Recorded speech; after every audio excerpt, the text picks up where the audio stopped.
Hello everybody, hope you're all doing super duper well. Happy Saturday. Yeah, it's been a very long time since we've done a live show. I've got some fun things today. You know, I've got my coffee, gotta have that. It's only 11 o'clock here. I know some of you are watching and it's probably like 1 p.m, probably lunchtime for you guys.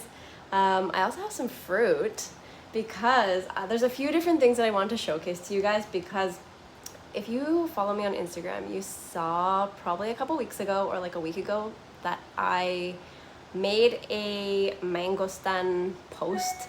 And sorry, let me turn that off. I made a post about mangostan, which is kind of similar to this but a different type, and some people were like, oh, that's not correct. And I'm like, yes it is.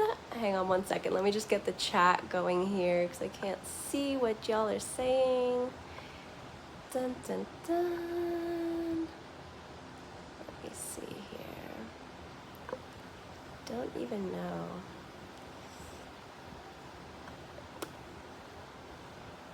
All right guys, give me a quick sec here.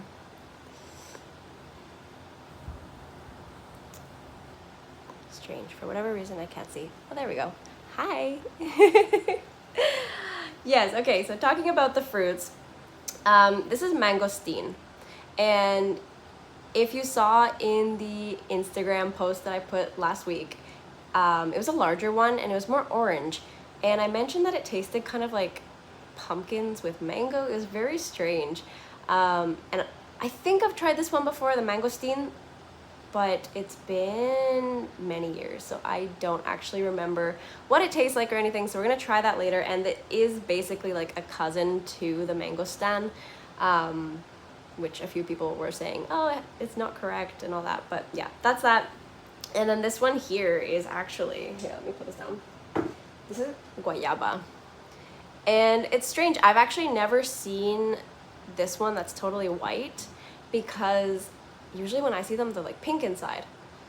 But I was also nervous because this is the first time I've actually bought this fruit. Usually I just find it on the ground, like next to the trees and stuff like that. And unfortunately, you open it up and it's got worms in it. So I was a little apprehensive to get this, but it seems perfectly good. So in a little bit, we'll give that a try. Anyways, we are here today to celebrate my 5 years in Costa Rica. And yeah, if you guys have any questions, just shoot. I'm here to answer whatever you guys might need. But yeah, 5 years, like, I can't believe how quickly this has all gone through, because I mean, I guess with the pandemic, it kind of was put on hold for a while, but you know, it was strange. But yeah, 5 years. My first year here was probably the most exciting, I guess you could say, because I moved here on September 23rd, 2018. And I was actually on vacation a week prior because, I was with Mama Sue. And I was given an opportunity to come back, basically, in a little exchange for a place to stay. So I ended up jumping on that bandwagon like that. And the person who I was dealing with told me to just come back in a week, and I'm like, okay. So I grabbed all my stuff and came back. I mean, okay, so I went back to Canada, grabbed all my stuff, and then came back. And that's how my life started. And I've really only been back to Canada, maybe 2-3 times since. So yeah, I clearly am very happy here. But yeah, the first year of me living here was more just like, I feel like probably just socially stabilizing myself. You know, when you've moved somewhere, you tend to, I tended to go and party a lot, see how many friends I could make and all that stuff. And in my head, it was like my mission to make friends with as many local people as possible. And I guess that worked out very well. What else happened in my first year? Yeah, like, I have some notes because I know I'm gonna forget. I did that exchange job kind of thing for almost 8 months or so, and then eventually it just wasn't serving me anymore, and I went and found an apartment, which was right in downtown Capos, and it was kind of perfect in terms of location and everything like that. It was very expensive. I mean, not very expensive, but out of my budget at the end of everything. I think I was paying about $450 a month or something like that, US. And it was, well, let's put it this way. Every time it rained inside as well. So it was a little bit complicated with that. But yeah, I was only there for a few months. And oh, that's so nice. Thank you. No, that's a good question, actually. I did not speak any Spanish at all when I moved here. You know, I kind of, in my mind, I knew I wanted to be here for months before I actually made the move. And I started, you know, I think I downloaded that app Duolingo, or like a few different language learning apps. And, you know, they're okay, but I feel like they really more just teach you certain words, and they don't necessarily, you know, practice is always what's going to make your language learning a lot easier. So basically when I moved here, I spoke very, very little, you know, gracias, and probably a super strong Canadian accent. And it's strange now because I speak so much Spanish that when I talk to my American friends, they'll tell me, oh, your Spanish accent is so strong now. Hey Tony, what's up? And yeah, so no Spanish at all before I moved here, or little to none. And it was my mission to integrate with the culture and just make friends who are only from here. Ahorita voy a hablar en español. Bueno, ahí estás. Yeah, so that's what I did. And a lot of my learning, I never took classes or anything like that. And I just kind of learned in the streets, if that's a way to say it. And a lot of translator, because I hung out with people who didn't speak English basically at all. And at that point, I was barely able to get a sentence out in Spanish. So what we would do is try to figure it out together, and then we would both learn through translator what the word is that we're trying to figure out, or what we're trying to say. So I don't know, it was a very interesting experience, and I feel like that's one of the best ways to do it. And you just have to get into a situation where you're surrounded by that language, and it seemed to really work. Oh, I missed that message. What did it say? But yeah, learning Spanish was definitely a priority for me when I came here, and I speak basically, yeah, like more or less fluently at this point. But you guys probably don't see a lot of it because this channel is more English than anything. But yeah. And the first year that I was here, it was very challenging in terms of getting to do certain things or needing to do certain things. And I think that also pushed me to learn better, you know, because you don't want to be that person who comes into a new country, doesn't speak the language, can't understand what's happening, can't do things for themselves because of the same problem. And yeah, I'm very much an advocate of, if you're gonna come to a country, try to learn the language, because it's important in my opinion. But yeah. Okay, so first year got my apartment, which was flooding, and that was really fun. But I was off partying anyway, so it just wasn't so important at that point. And then the second year, I brought Ollie to Costa Rica. He's sleeping right now. Try not to wake him up because he's gonna come and start screaming into the camera. But yeah, I brought my dog down here. I went back to Canada and then came back. And then what inspired me to do YouTube? Okay, so that's coming up in the next year, so hang on. So yeah, brought Ollie here, which was kind of a mess because at the end of the day, Mama Sue did most of the work. I just went and picked him up and brought him here with all of the anxiety of them not letting him in for some reason, but everything was fine. It was a little bit costly because vets in Canada are ridiculously priced compared, well, at least in comparison to here. Like for just one appointment, just to do a checkup or just to make the appointment, I think it was like $50. But yeah, that was a bit of a process to get all the deworming, parasite, paperwork, etc., etc., etc., plus FDA stamps and all that fun stuff. And then the actual anxiety of being on the plane with him. I mean, thankfully the flight from Toronto, where I'm from, is only 5 hours-ish. So, you know, he had to be in one of those like mesh soft carriers that go under the seat, which was kind of complicated because he's a awkwardly shaped dog and he wanted to stand the whole time. And basically he just, yeah, he was like crouching the whole time under the plane, or under the seat in the plane. But it all worked out. He's here. Nothing, like, life is great for him down here. He's out to go. We can go to the beach all the time. Our favorite beach is probably the Manuel Antonio beach, the public side, which is technically named Playa Esperilla Norte. And that is the most, honestly, out of all the beaches I've been to in Costa Rica so far, I think it's still my favorite beach. And I'm not being too biased because I live here, just because I think it's the biggest beach with the most amount of open space, and it's got palm trees, green areas, volcanic rocks that are just like beautiful that people climb, which I don't really recommend because they're very sharp. Monkeys that just come and like will steal your stuff right off the beach. So I mean, you have all this animal interaction. Sloths are sometimes hanging out on the beaches there. Like, honestly, yeah, and the waves are not as intense as certain places. Like when we went to Montezuma, I know during the time that we went, there was a really bad swell.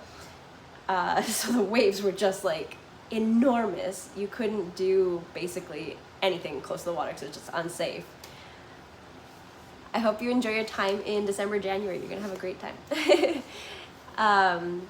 But yeah, so continuing my story, what was it? So basically a month or two after I brought Ollie down, okay, what is my favorite Costa Rican dish? Okay, being really honest, seafood soup. And I don't know how Costa Rican that is. If I have to say something like super traditionally Costa Rican, I would probably say,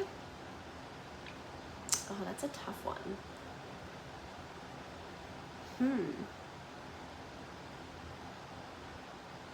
I don't know, gallo pinto is probably like the most classic. But I also really like the cake tres leches. That's a really good cake.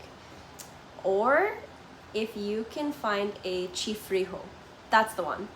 That's the one, because it's basically like a bowl of nacho chips, salsa, fresh beans, fresh rice, chicharrones, which is like fried pork belly kind of thing, and sometimes it comes with it crispy and like the meaty parts, and it's very good. You've got to try it if you come down here, definitely.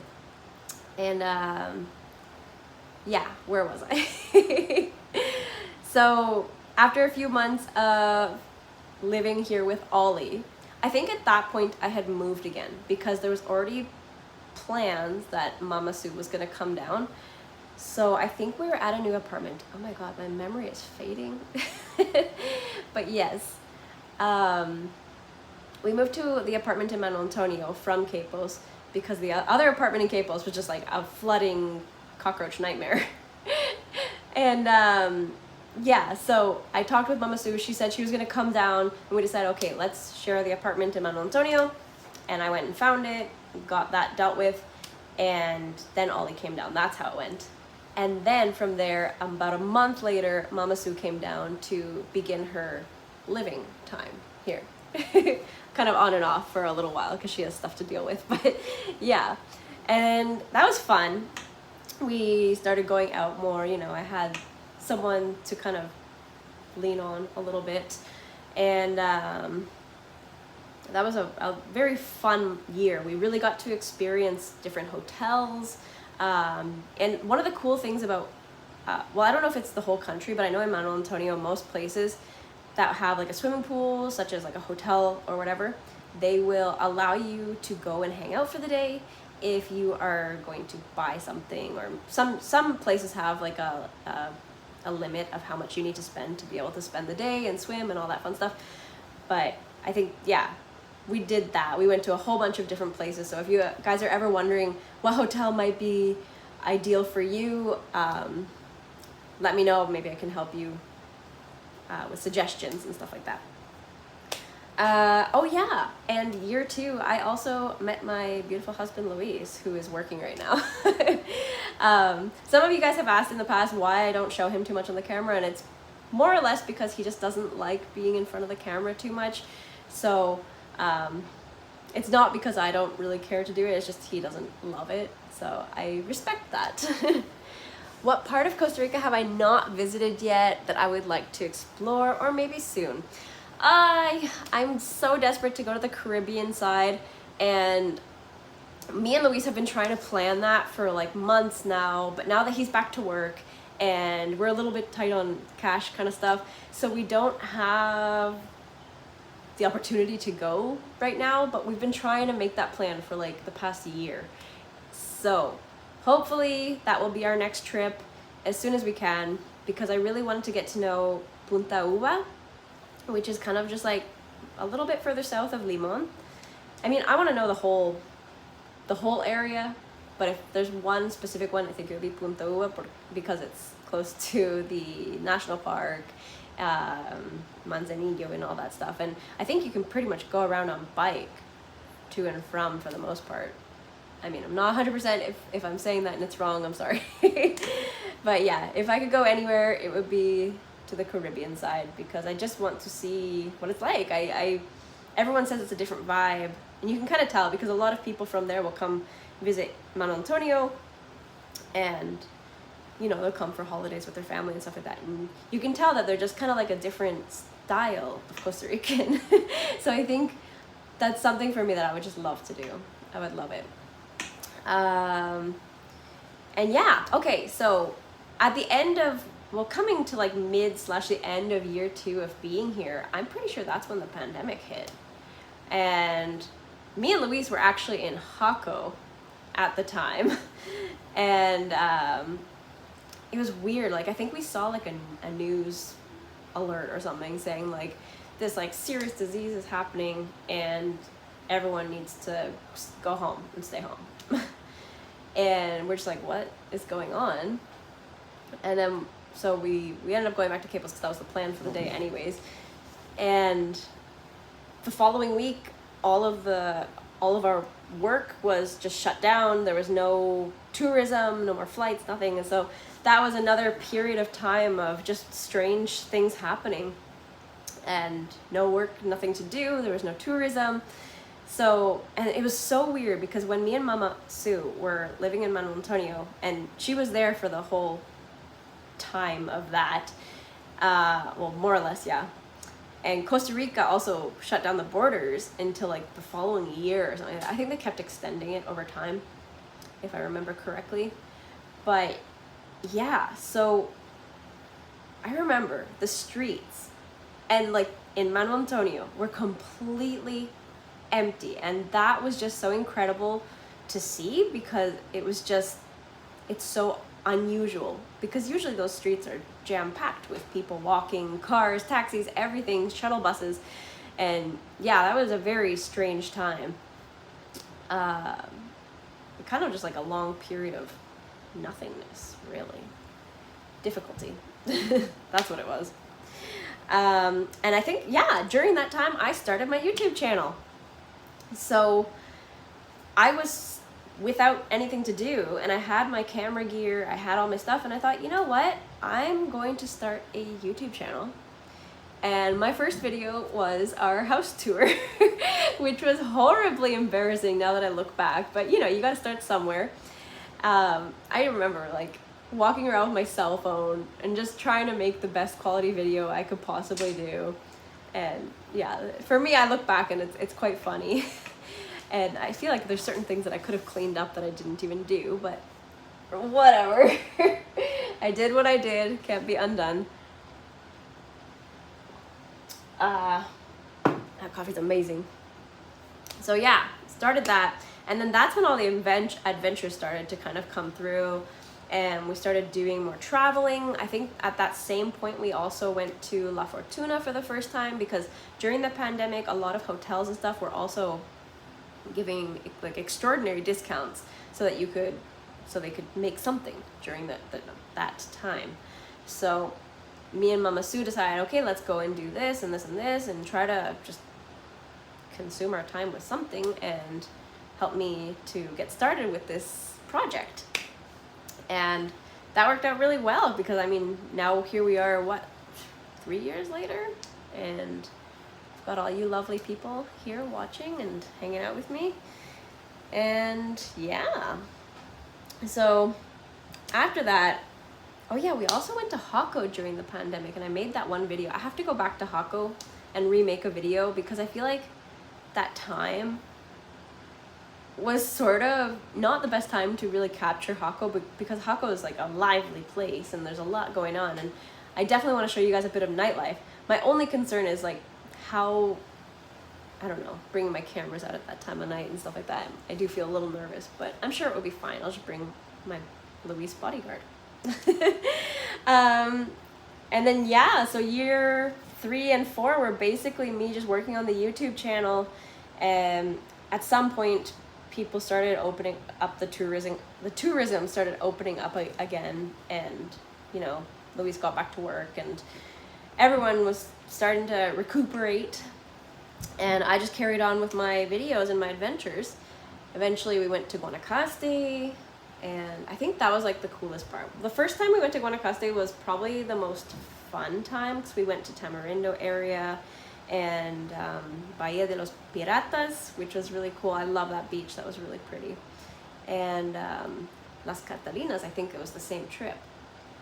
Or maybe I'm mixing them all. I don't know.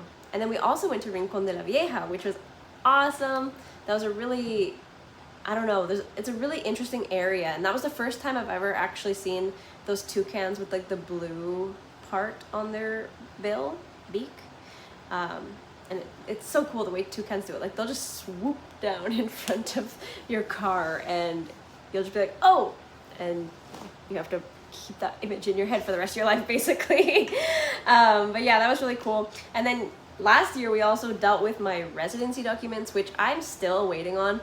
I think next week or the following week, Luis and I are gonna go up to Punta Arenas, go to the office of the Migración and ask what's going on.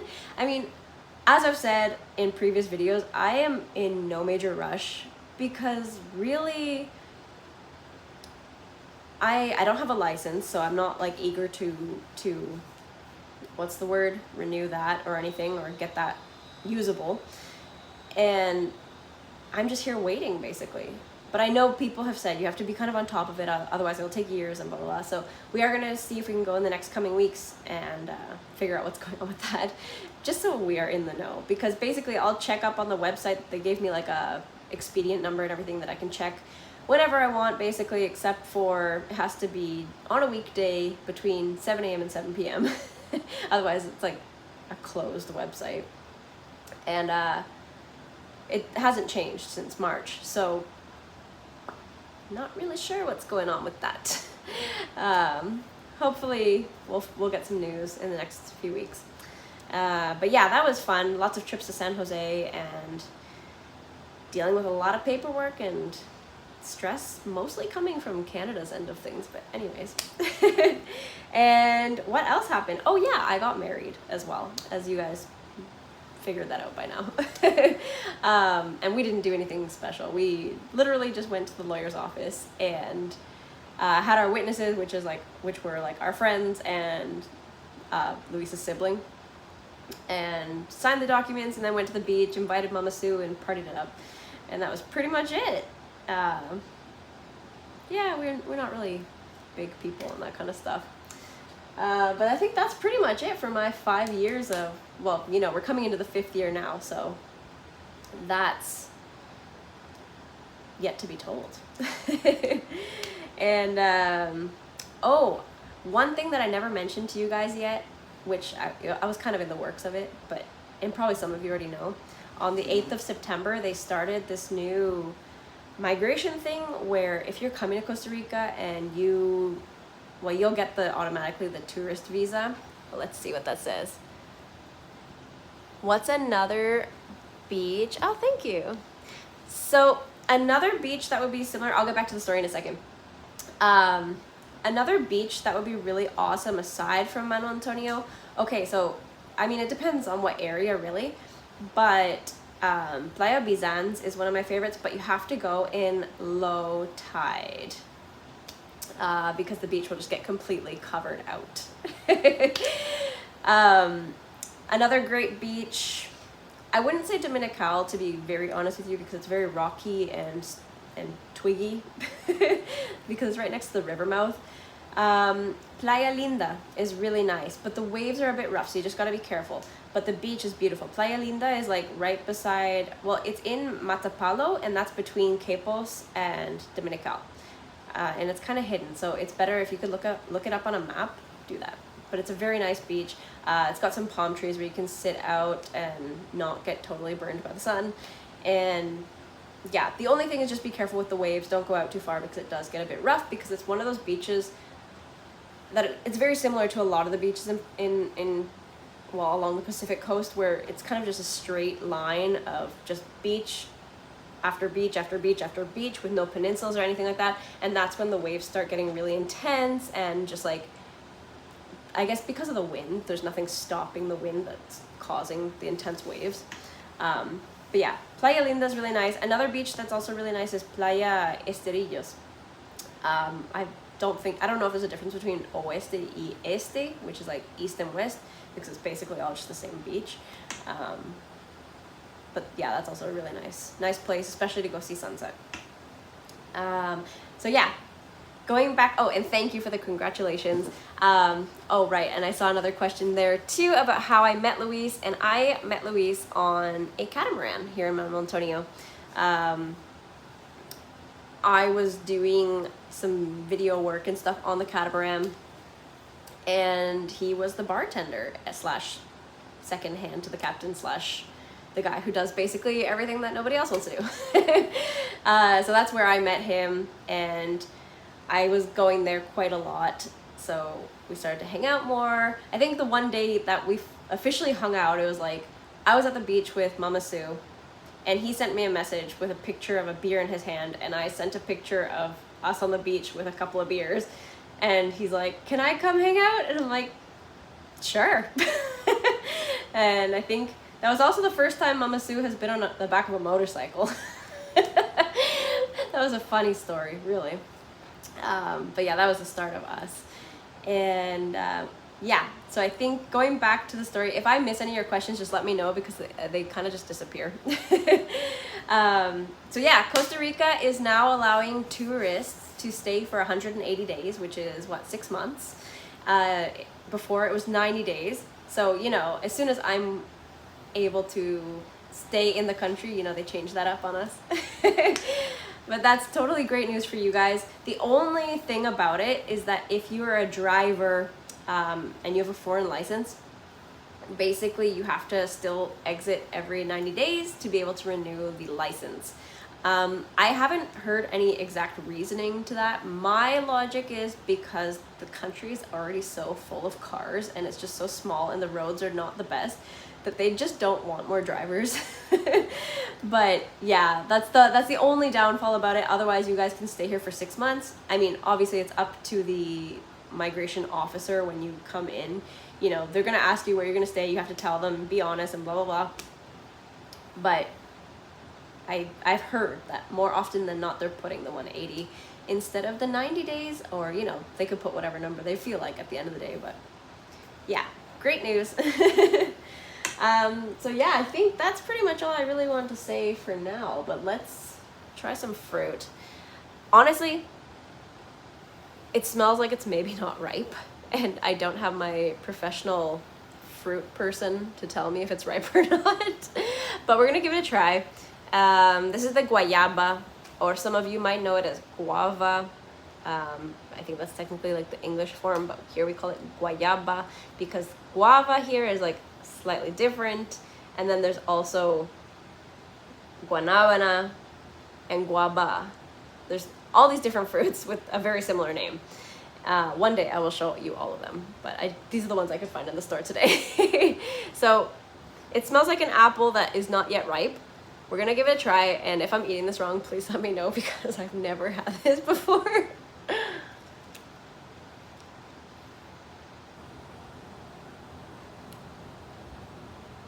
It's kind of like a mix between a pear and an apple, but has like a slightly different flavor. I don't know. And it's weird because you'd think it would be like crunchy when you bite into it, but it's soft, kind of like a very ripe pear. See there? Strange, but not bad.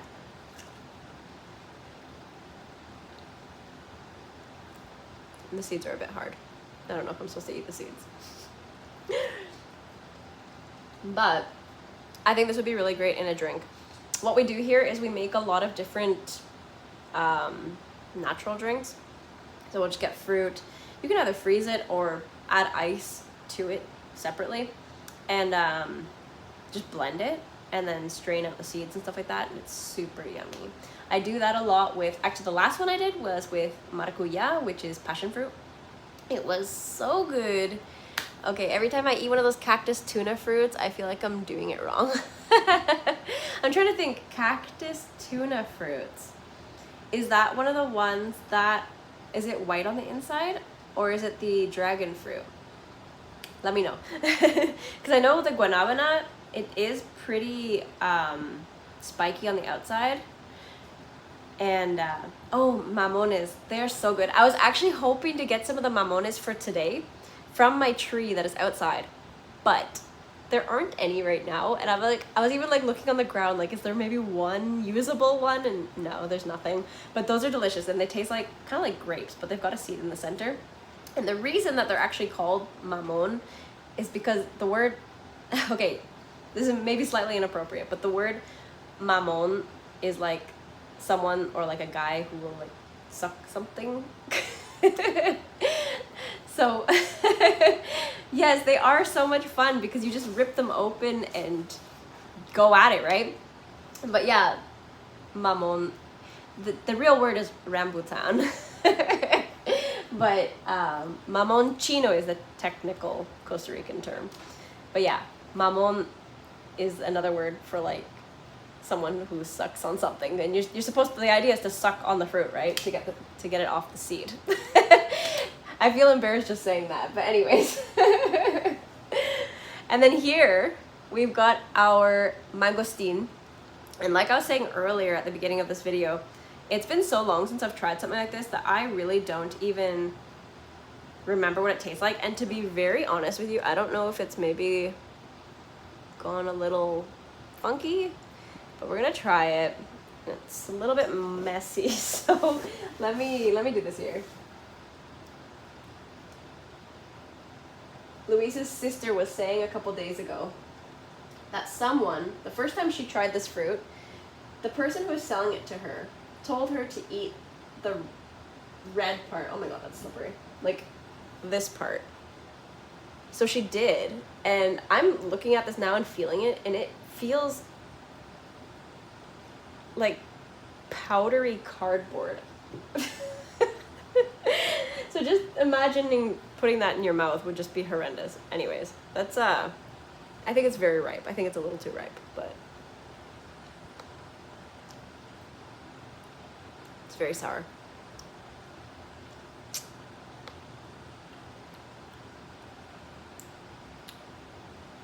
It has a strange flavor.